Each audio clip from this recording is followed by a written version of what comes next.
Okay, so let's talk about the Nintendo Switch 2, which was just revealed and has a couple of nice upgrades. It's got a bigger screen, slightly upgraded Joy-Cons. I mean, it's not like this innovative, game-changing thing. It's what it's set out to be, which is just an upgraded version of the original Nintendo Switch. If it ain't broke, don't fix it, right? So they seem to have learned their lessons from the past, especially with the Wii U, which was supposed to be a sequel to the Wii, but a lot of people were confused as to what that was supposed to be. Like, a lot of people didn't understand that it was a sequel to the original Wii. They should have just called it the Wii 2 instead of the Wii U. The whole thing was dumb.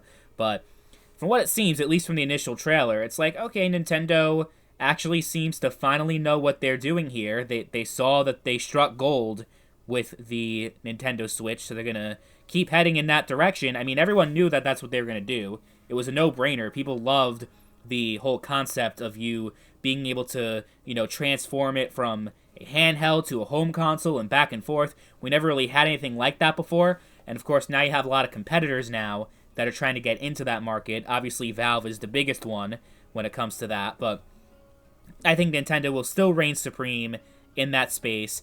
I think the Nintendo Switch 2 is going to be very successful. Not sure if it's going to sell quite as much, because if you look back in history in gaming, and you look at a whole bunch of different systems that were like a direct follow-up to a previous one, they almost never sell as well as the original console. Think of the NES to the Super Nintendo, the Game Boy to Game Boy Advance, the Nintendo DS to 3DS, all those examples that I just listed, like, they sold maybe half as many as the previous system. PSP, PlayStation Vita, there's a whole bunch of different examples. I mean, the PS1 to PS2 is really the only one I can think of that was, like, clearly a direct sequel with fully backwards compatibility and everything that actually significantly outsold its predecessor. But a huge part of the PS2's success was the built-in DVD player, so if that wasn't there, who knows how well the PS2 would have sold. So I don't think, if you had to ask me what I think in terms of how well it's going to sell compared to the Switch 1, I say it doesn't come too close to the original one. It'll still sell over 100 million when it's all said and done, I think, as long as they keep up with the games, as long as we get some decent third-party support.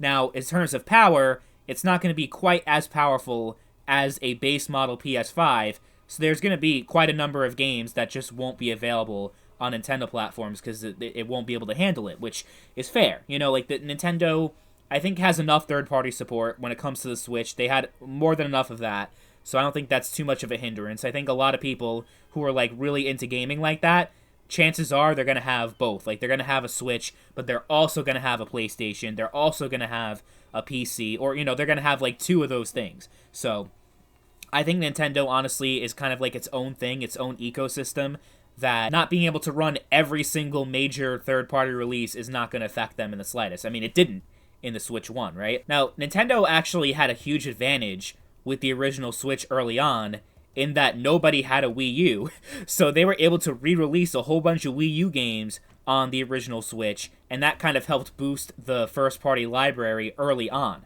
Now, they won't have that advantage because you have backwards compatibility from the original Switch, so hopefully they're able to kind of keep up the releases in a timely fashion. Like, we get a new Smash Brothers, we get a new mainline 3D Mario game.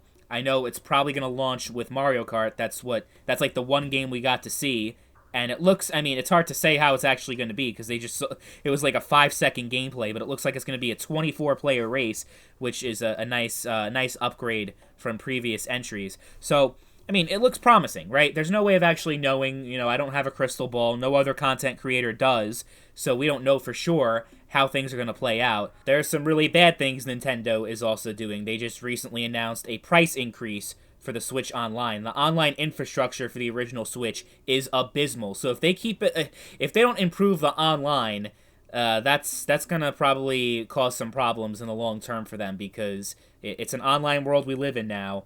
And if they continue to insist that you need to have an app on your phone in order to use voice chat, then yeah, I don't know what to say. That's pretty bad. That's like the biggest improvement they probably have to make out of everything from the original Switch console is the online. Because it's amazing that there have been no improvements from the original Wii console in 2006 to right now. I mean, even the Wii U was actually a lot better in terms of online compared to the Switch. So yeah, hopefully they address that.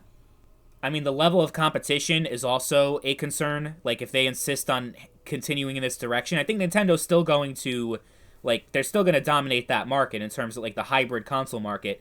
But there being more options out there, especially with Steam and other, like, PC handhelds, where you automatically have access to thousands of titles on Steam.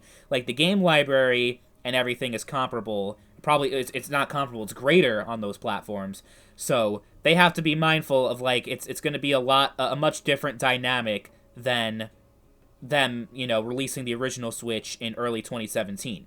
A lot has changed in the handheld market, the hybrid market. So they can't just rest on their laurels and hope that if they just have a more powerful console, they introduce that, and that they just, make minimal changes and then just keep doing Switch 3, Switch 4, Switch 5. Something's gotta give at some point, right? So they got to be mindful of that and step their game up, because they're definitely starting to get into the phase where they're getting comfortable, like Sony is right now, and other companies like that are just like, we don't give a shit.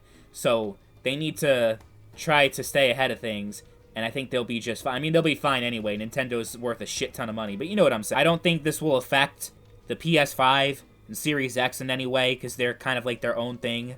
Like, there'll be some games that'll be shared in common, but the PS5 and Series X versions will obviously be the better ones in every case. So, like, I don't think it's going to change, like, the overall landscape, just having a Switch with better graphics. Like, okay, cool. Like, it was the right decision to make. It was good for their business, but it's not going to, like, be a game-changing thing. It doesn't have to be either, though, at the same time. If you love the Switch, you're going to love the Switch, too. I think that's a pretty safe bet to make. Like I said, as long as we get the games, as long as everything, like, if they consistently keep up with it and don't just, like, give us nothing like they did with the Wii U, then it'll all work out in the end for Nintendo. Let me know in the comment section, what do you guys think about the Switch 2, and are you excited for it? It looks like we're probably going to get it in, like, during the holiday season, because it just said 2025. That I suspect that's probably going to be, like, October, November, something like that. So we'll see. We'll see when it comes out, but we're going to get more information in April. So I guess for now, we'll just have to stay tuned for that.